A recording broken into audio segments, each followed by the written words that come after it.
not that much. But no, I'm going to go and see him at 11 o'clock on Monday morning in Brussels. And I've got some questions I want to ask him, but I have a feeling that maybe out there some of you have got some questions you would like to ask him. So I want you to submit your questions. You can do it either by going to my Twitter at Nigel_Farage or at LBC to submit your question for the EU's chief negotiator, Michel Barnier. And please use the hashtag #AskBarnier. We'll collate all of them over the next few days. I'll pick out the best 3 questions from you. I will read them out on air on my show on Sunday morning on LBC, and I will put those questions, plus others, to Mr. Barnier on Monday. And let's hope we get some sensible, positive answers. I'm also very curious to know, who's he representing? Is he representing Brussels and the European project, or is he acting in the interests of the countries, the companies and the workers of the rest of Europe? Because all of my friends that I talk to across Europe say, do you know what?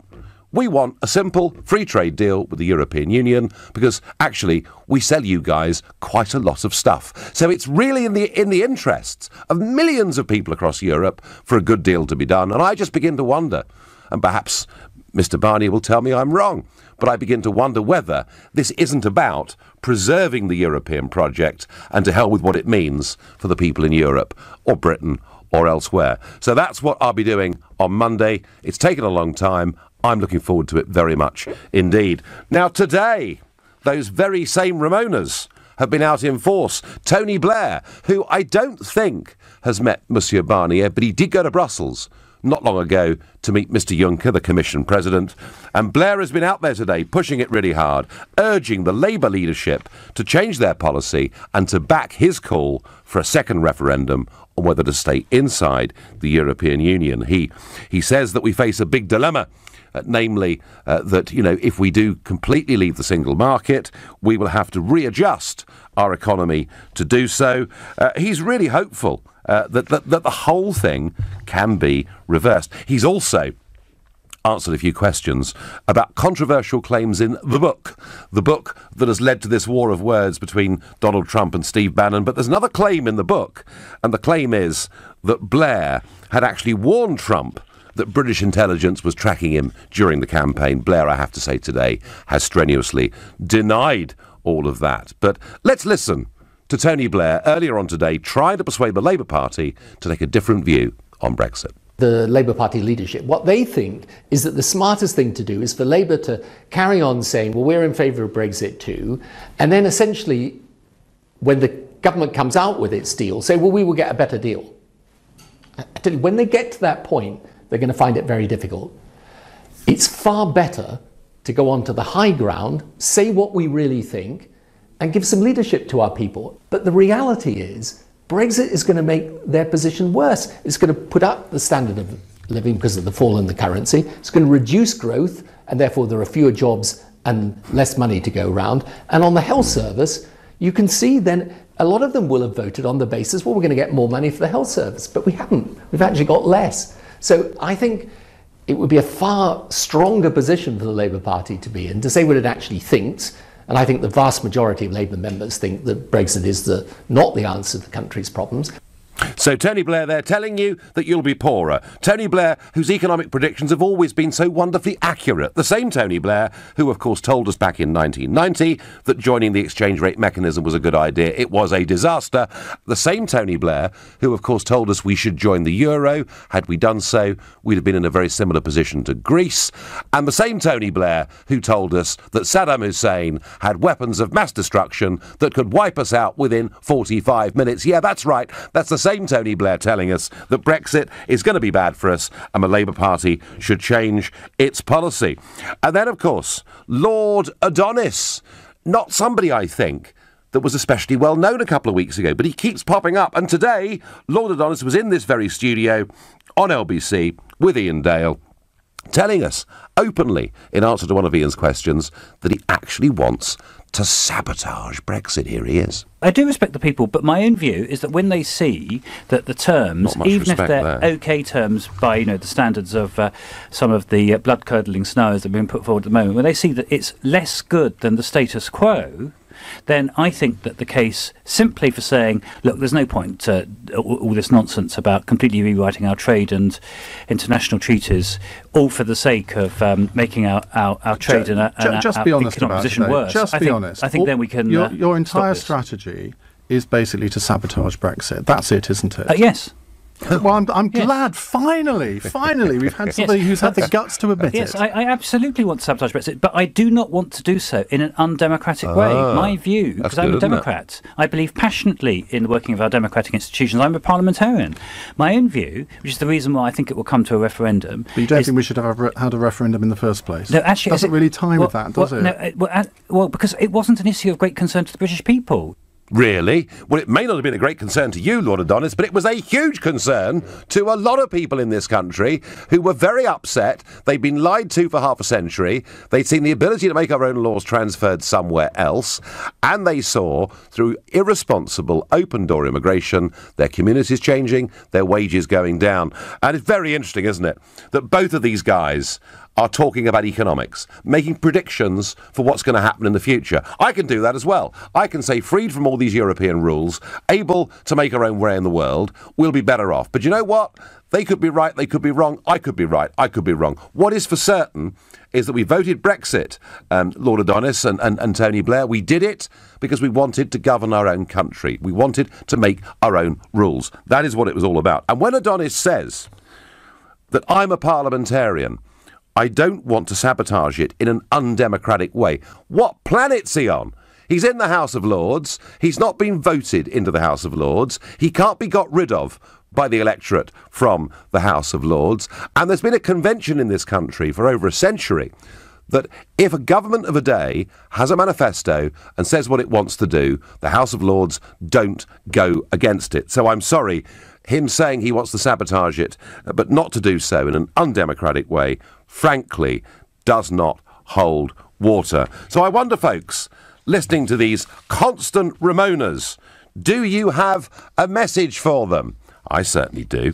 If you think maybe they've got a valid point, call me on 0345 6060 973, or perhaps you think a period of silence would now be highly appropriate, in which case you can tweet to 84850, or perhaps they need to readjust their thinking. Send me some ideas by tweeting using the hashtag Farage and LBC at LBC, and of course watch us on Facebook and comment there too. Tony is calling from Fareham. Good evening, Tony.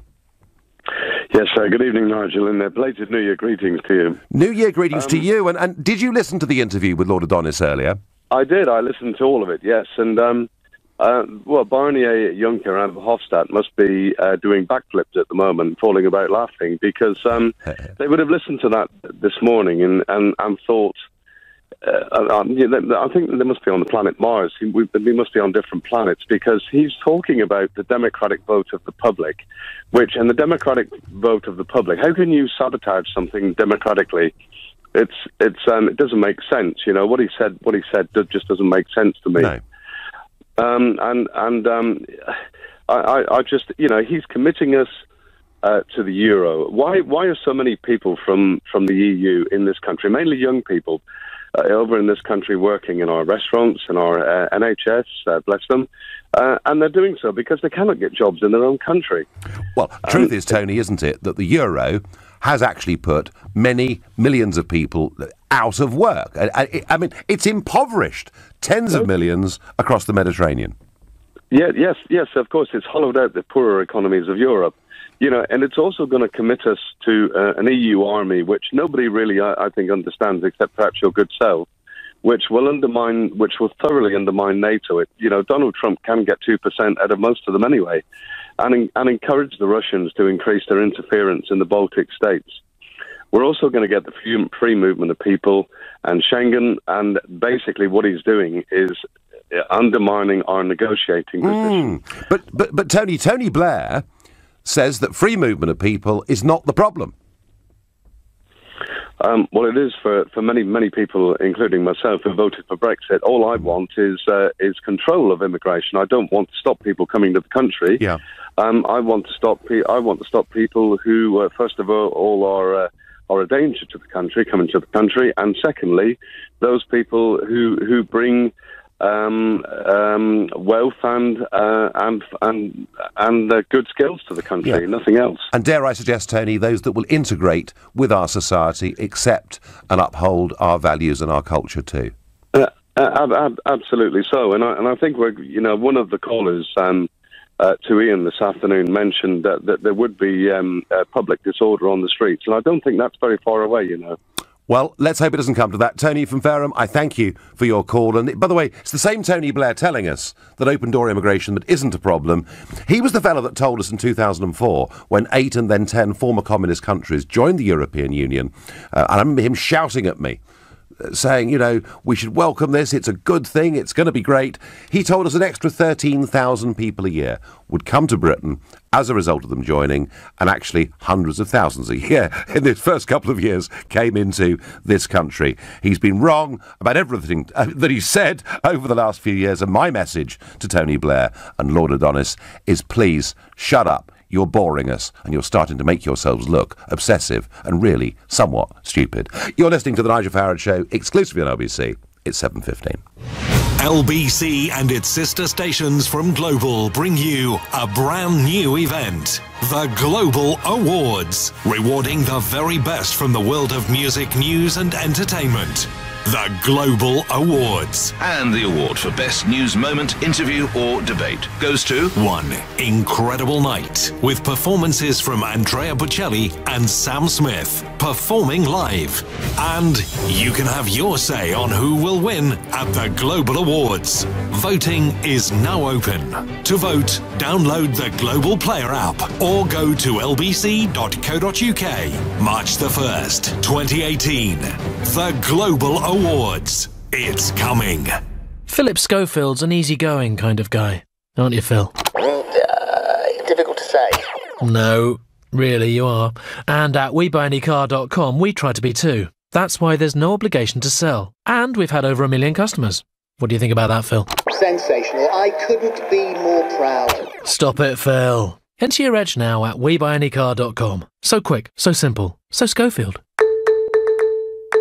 Admin fee may apply. For more information, see WeBuyAnyCar.com/info. Have I got PPI? Want to know if you've had PPI? Find out with our free PPI check. We had claimed back PPI in the past, but it turns out there were some lenders we hadn't checked. The service Stanton Fisher provided was absolutely brilliant. We received over £2,500. But the claim deadline is set for August 2019, so text check to 80800 for your free PPI check. Have I got PPI.com? That's check to 80800. It's Super Weekend at Lidl with up to 40% off selected products. Get a litre of cloudy apple juice, only 59p. A large bag of Swiss-style muesli, just 79p. And deluxe fair trade Colombian coffee, only 1.49. Lidl, big on quality, little on price. Subject to availability, NI may vary, selected stores while stocks last. At Homebase, we're all about great value to refresh your bathroom. Take away a complete bathroom, including bath, basin, pedestal, toilet and taps, for just £208. Homebase, always low prices. Jack here has got Kev on the phone. As a PlusNet customer, he has lots of friendly people that have his back. Say hi, Kev. Hi, Kev. Hi? He can call PlusNet any day of the week. They've already helped him pick a package, upgrade a package, check bills, move home, give him matrix, ordered SIMs, transferred numbers, added buttons, checked his connection speed. And Julie here even helped him settle on Mallorca for his next family holiday. Don't forget the factor 30. PlusNet has lots of friendly staff that just can't help but help. It's probably why they've bagged Uswitch's Best Provider for Customer Service Award. PlusNet will do you proud. We've travelled, been there, shared rum with the locals. That mountain was near impossible to climb, but we got to the top for sunrise. We've looked over the edge of the infinity pool into the valley below and floated above herds of elephants in a hot air balloon. We can tell you about it because we've travelled it. The Kuoni sale is now on, so pop into one of our beautiful stores for a down-to-earth chat. At Kuoni, our experience makes yours. At all protected. Miss Grady, come on through. GP and nurse appointments are now available in your area during the evening and on weekends. To book an appointment, contact your practice or visit nhs.uk/GP access for more information. Your NHS, here for you for longer.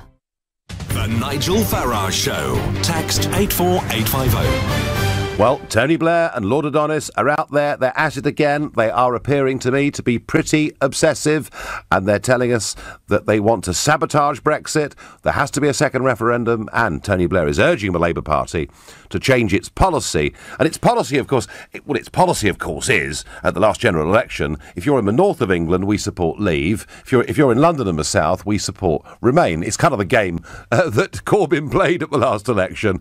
Clearly, the Labour Party have softened their position significantly since the last general election, when in black and white it did actually say we will leave the single market, we will take back control of our borders.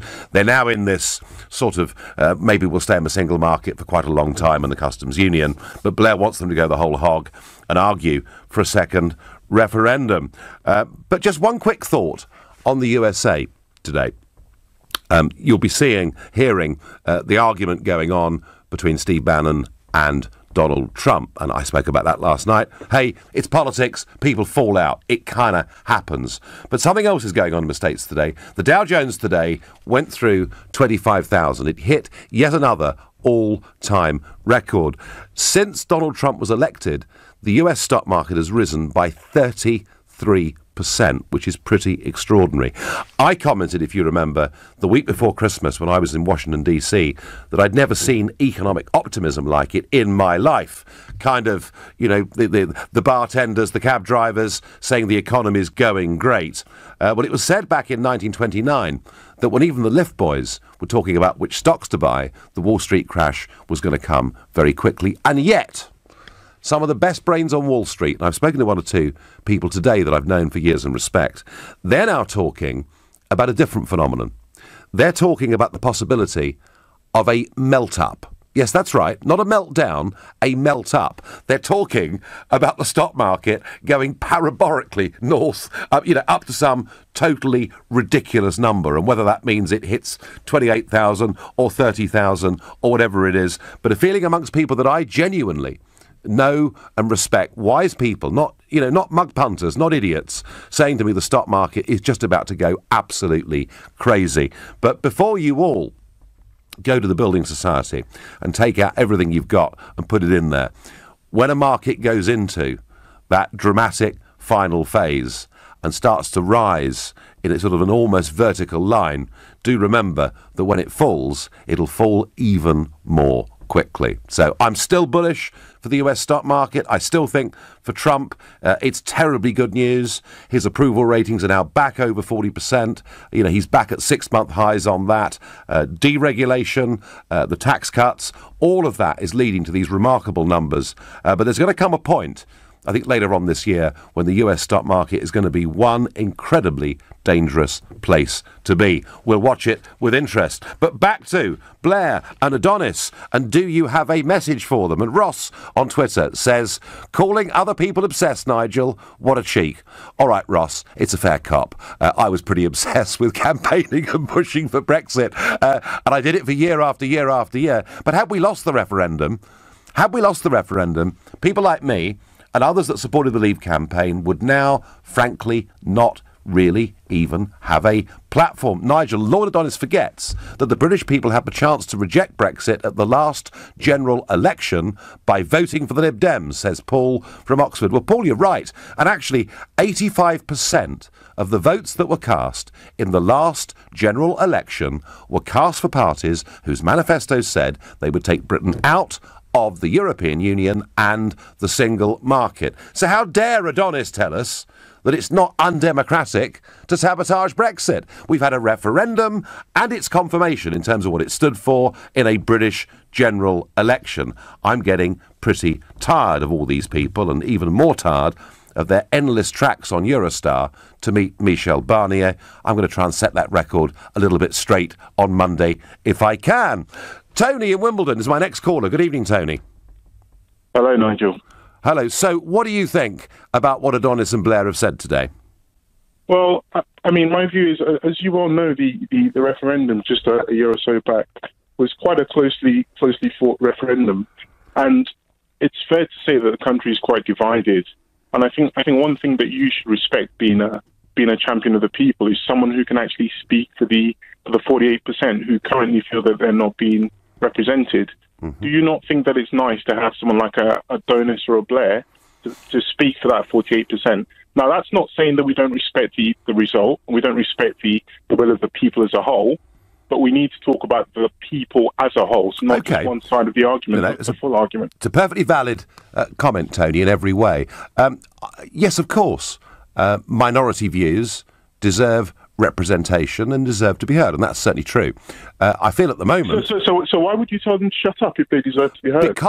Because they no longer represent 48%, Tony, as you well know. I don't well know that. I mean, the polling on this is now incredibly clear that actually support for a second referendum is down below 20%. Sort of 18%, around about there, fairly consistently is where it's been for the last few months. And, you know, those that now say, look, we took this decision, whether we liked it or not, let's just, you know, we've taken this fork in the road, let's just get on with it. And about 70% of the population say, look, let's just get on with it. So my point is that it isn't any longer 48% that are being represented. But what I will say, Tony, is this.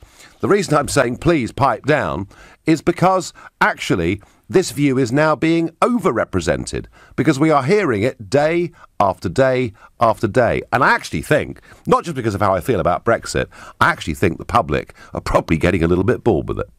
So I think if you're saying, first of all, you didn't say pipe down. I think I heard you earlier actually say shut up. That's your quote. Yeah, shut up for a bit. Yeah, absolutely. Shut up for a bit. My main point would be actually that if you are really a true Democrat, you'd let the people speak. And yes, they've spoken in terms of they want to leave the EU, but how they leave, and I know I'm sounding like one of these politicians, but it's true. How they leave, a true Democrat would let the people speak as to how they want to leave. And to say, actually, we can't have a third or a fourth referendum, that's wrong, because really what you should be saying is, any time there's enough groundswell for people to express their opinion, you should be championing that. And is it reasonable, Tony? And by trying to silence that... Is it reasonable, Tony? You're being undemocratic in your approach. Tony, is it reasonable to say... Do you acknowledge that? Is it reasonable to say, after a referendum result confirmed by 85% of voters at the last general election, and I repeat that point because it matters, is it reasonable and fair and democratic to say it should be sabotaged? Well, if you listen to the words he said he wants to do it in the right way. He wants to follow Parliament's way of doing that. He is being true to himself. He never believed in the referendum, but he's not saying he's going to sabotage it illegally. He wants to do it by the due means. And you have to acknowledge that doing that in a way that allows the people to speak is perfectly democratic. And actually, if you go to say you don't want that to happen, you are being undemocratic. Can you accept that point?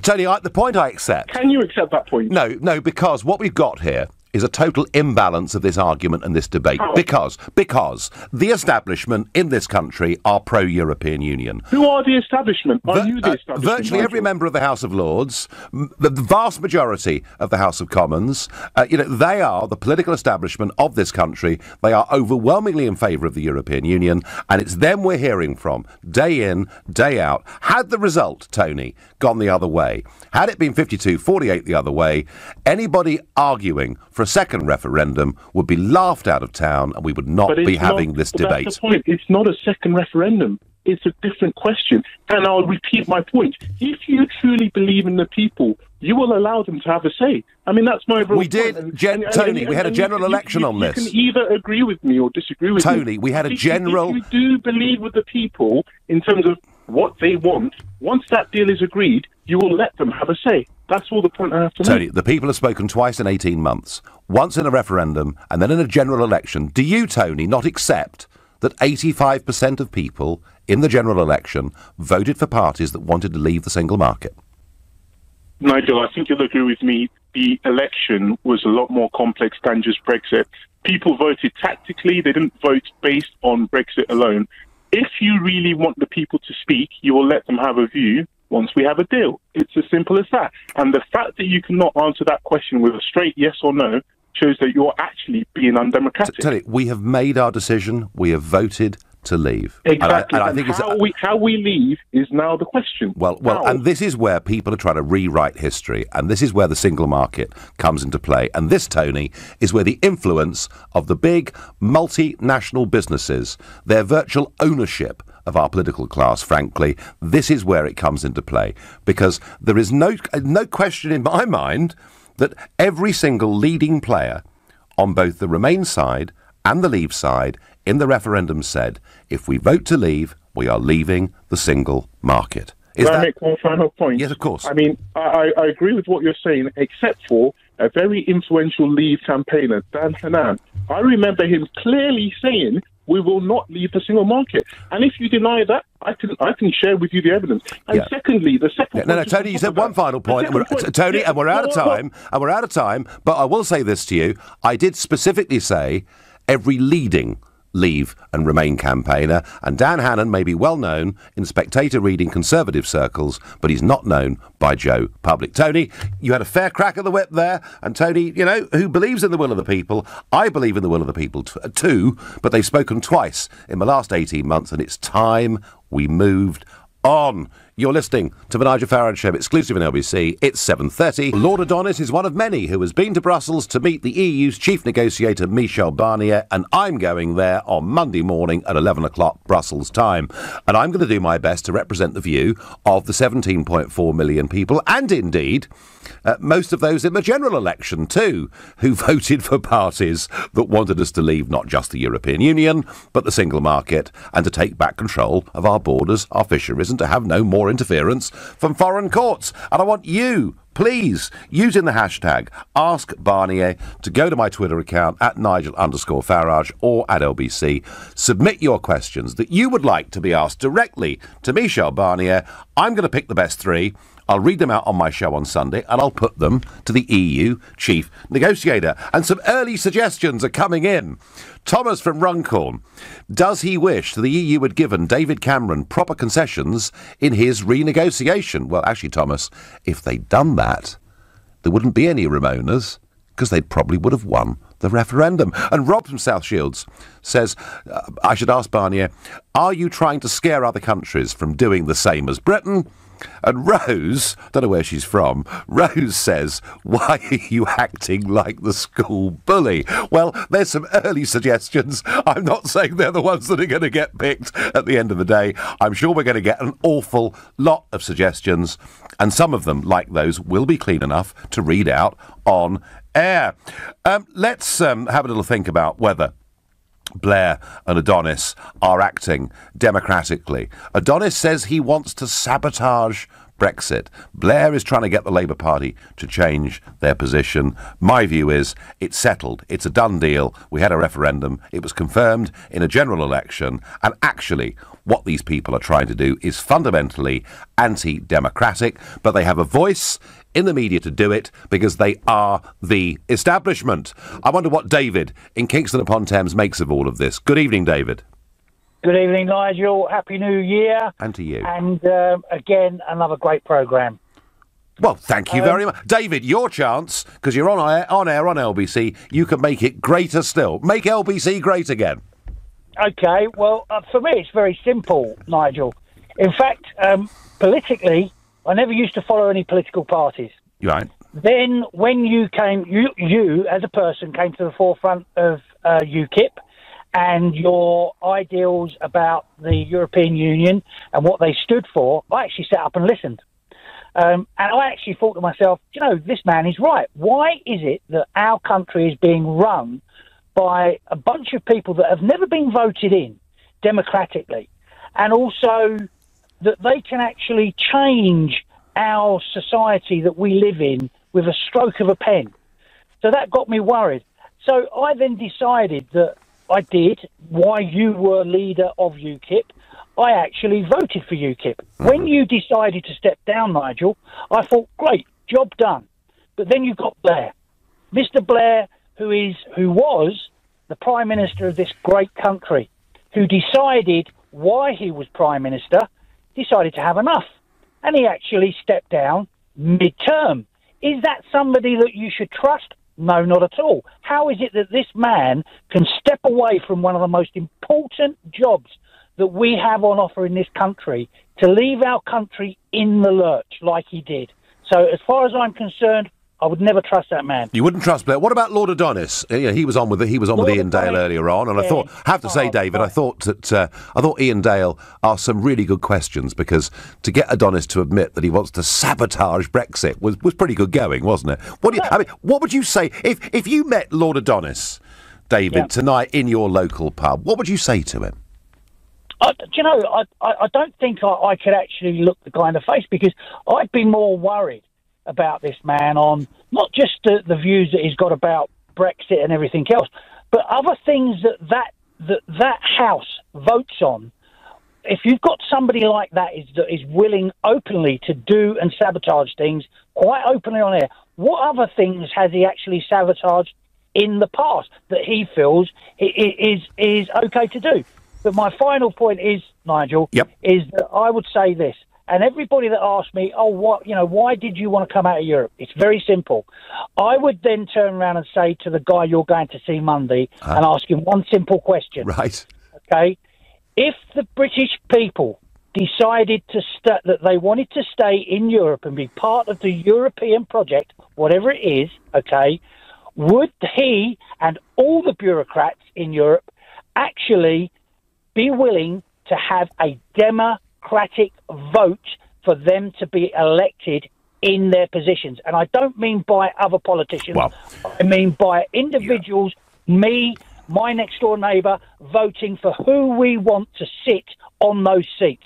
Then if he says, well, yeah, okay, then maybe I might believe him. But until then, no. Well, they had the chance, David, to do this. They had their own Constitution Convention, back in the earlier part of this century. And I argued then that if they fully democratised the European Union, if they made a United States of Europe, like a USA, where there were great powers resting with individual countries and some powers at the centre, that they might democratically carry the day. I wouldn't have supported it, but they might have democratically carried the day. They turned their backs on it, David. It is the unelected Commission that is the government of Europe, and that is a fact. Anyone out there think I'm wrong? Call 0345 6060 973. Your messages coming in. If we had another referendum and leave one, would Adonis shut up then? Asks Yvonne from Telford. I don't think so. I think they are genuinely obsessed. I think we, the great unwashed, have driven some of them simply round the bend. Nigel, what would you have done had Remain won by 4%? Would you have campaigned vociferously to still leave the EU, as you think the result to Remain was not in the UK's interest, says Levent? Do you know what? There wouldn't really have been any point, because there'd have been no prospect of getting another referendum on this for at least another generation. There would have been, and I said at the time, some in the Tory party I felt would have been completely irreconcilable to it. I would have hated it, but there wouldn't have been much I could do about it. And if I'd stood up and called for a second referendum, there would have been very loud media laughter and virtually no coverage at all. The only reason we're being subjected to this, it's because the establishment still hate the result and they simply want to overturn it. We have had a referendum. We were bullied by the government. Obama told us not to do it. The Prime Minister told us not to do it. The CBI told us not to do it. The EU told us not to do it, but we did it. So now please make it happen, says Ian. What does Martin, a first-time caller from Leicester, make of all of this? Good evening, Martin. All I'd like to say, Nigel, is for the last 18 months we've been browbeaten by the establishment. We've got people coming out telling us, as far as I'm concerned, it was a mini revolution. People have got fed up with the establishment. They got fed up completely with it. You look at the Labour Party. The Labour Party, Tony Blair's coming out. The Labour Party stands for the working class. How many MPs in this country come from a working class background? Quite. Who represent Labour? And what I'm trying to say here is that you've got Tony Blair jumping the bandwagon again. You've got this Lord Adonis who comes out with words like he has done today. I can't understand if they're attention-seeking, if they're trying to bring attention to themselves. Tony Blair decided to pack in as Prime Minister. His sell-by date is gone. No disrespect to him. At first, I thought he was great. But what I'm saying to them all is, it was a mini-revolution. I can remember you being on the Thames when Bob Geldof decided so could I. No, but I can remember that. And I'm going, Bob Geldof, where do you come from? That is just your answer. And all I can say is to all of them is that all we keep getting is told that it's a disaster, it's this, it's that. All I can say is I'm going back to Donald Trump now. I'll tell you why Donald Trump's economy is doing well, because he's a businessman. He's been brought up as a businessman. Yeah. How many of them politicians are businessmen? Oh, look, Martin, very few of them have ever had a proper job in their lives. Hardly any have ever worked in the private sector, or certainly not in anything as grubby as business as they see it. The other reason, of course, that Trump's America is doing so well economically is because he's optimistic. He keeps talking it up. All we've got is a constant diet of misery coming from a huge chunk of our establishment, not just from Labour and the Lib Dems, but from quite a few voices in the Conservative Party as well. And Martin, thank you for reminding me of the Battle of the Thames last year with myself and Bob Geldof. And I debated fishing, Martin, the other week on my Sunday show. We had an hour talking about whether it was time, whether we should leave the common fisheries policy as quickly as possible. And on a day when Michael Gove has set a way forward for British agriculture, fishing is still being completely ignored. And I'll tell you, Martin, we invited Sir Bob Geldof onto the show to talk about fisheries, and I'm sad to say he refused the invitation. Martin, I thank you very much indeed. Martin, a first-time caller there from Leicester. On Facebook, JC says, the Leavers didn't vote tactically. They voted to leave the EU. Right out of the EU and nothing less. Well, JC, I think that's the way the vast majority of Leave voters felt. You're listening to the Nigel Farage Show, exclusively on LBC. It's 7:45. Well, using the hashtag #AskBarnier, already 400 of you have sent in questions that you want me to ask Michel Barnier at 11 o'clock Brussels time on Monday morning. And I've no doubt there'll be a lot of those over the next few days, a flood of them. And the best three I will read out on my show on Sunday morning. I'm here on Sundays from 10 until 12. A story today that really has made me very, very angry is the story over John Warboys, the former London cab driver who back in 2009 was given a life sentence for 1 rape, 5 sexual assaults and 12 charges of drugging women. And because he had that life sentence, the Director of Public Prosecutions, Keir Starmer at the time, now Sir Keir Starmer, decided that the further 75 women who came forward with complaints against him, that he would not be charged on those further 75 because he'd been given life. And today, a panel have decided that he's going to be freed from prison. And when you think there's 100 women here made very, very serious allegations against this man, John Warboys, with quite a few of them proven in court. Does anyone seriously think that he's changed as a person over the course of the last few years, that our country is better and safer with him back on the street? I think it is absolute lunacy. And I tell you what, if ever there was a case where life should mean life to make this country safer, I think the John Warboys case is it. I think we have gone literally soft in the head. And I wonder sometimes whether Lord Adonis and Tony Blair haven't had their mind altered slightly by the Brexit result. It's as if they've been driven mad. How dare we, the ordinary people, upset the apple cart and this wonderful European gravy train that they're all so in love with? And I'm asking you, what message would you have for Adonis or for Blair? I'm going to Dover in Kent to ask David that very question. David, good evening. Hey, Mr. Farage, how are you doing? I'm doing fine. Yeah, I'm ringing you from Dover, which is, to some extent, Brexit Central, slightly south of your wannabe seat in Senate. Yep. I think Adonis and Blair are doing the right thing, personally. We had a guy on earlier, Tony, who talked about the 47% as opposed to the 51.6%. I'm just looking back on your history, because you've been talking about people telling untruths and so on and being obsessed.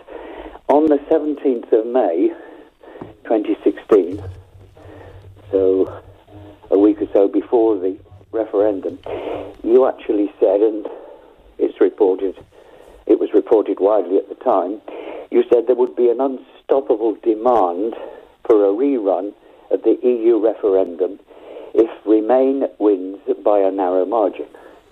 Well, David, what I was talking about was whether the referendum had been conducted on free and fair lines, and I was asking my attitude towards the leaflet, the £9 million that David Cameron had spent, completely contrary to any sense of fair play or decency, and there would have been an outcry and an uproar over it. But, David, the truth of it is it would have gone nowhere, because even those Tory MPs who had broken ranks with their own parties to support Leave, most of them, bar a handful, would have fallen back into line. And David, I promise you, I absolutely promise you, that 18 months on, from a 4% Remain win, we would not be debating Britain's potential membership or otherwise of the European Union. We're only debating it because the establishment can't accept the result. No, I think we're debating it because David Cameron very, very foolishly set up the idea of having a referendum in order to placate a bunch of hardline Tory establishment members, because that is, after all, what they are. I mean, look at Jacob Rees-Mogg, look at John Redwood.